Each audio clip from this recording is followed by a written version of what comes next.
Kabaka Sawulo we yavaako omwoyo wa Mukama yalumbibwa nnyo. Mu kulumbibwa yali yeetaaga omuntu aliko omwoyo wa Mukama omuyamba yali Dawudi.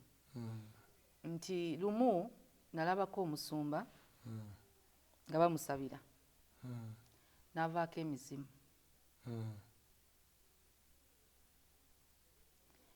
Nsaba onnuŋŋamye. Mizimu egyo we gyali nga tebannamusabira kaali kabonero ntakyaliko mwoyo wa Mukama kubanga omusumba eyamusabira yajja mu crusade mu Uganda n'akola statement n'amugamba Katonda akusumuludde todda mu makubo g'owakampuliramu emizimu egyo. Nti Sawulo yali yeetaaga Dawudi ajje amufuuyire omulere asobole okuvaako omuzimu. Obuuzizza ekibuuzo kirungi era ate ne ansa n'ogireeta.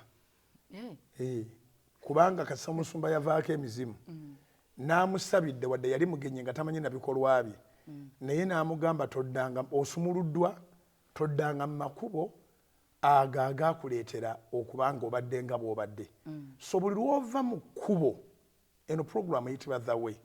Mu makubo wabaayo ebintu ebikufumita, abaayo amaggwa, waliyo ebicupa, waliyo ebintuntu.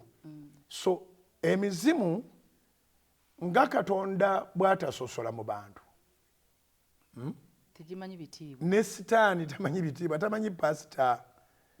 Era abantu bangi bakoze ebintu ne babuuza nti akibishopu, bishopu, pasita, imaamu oba omwawule oba ani, ng'ebintu bye bakola n'ekitiibwa kye babamanyiddemu tebikwataganira ddala.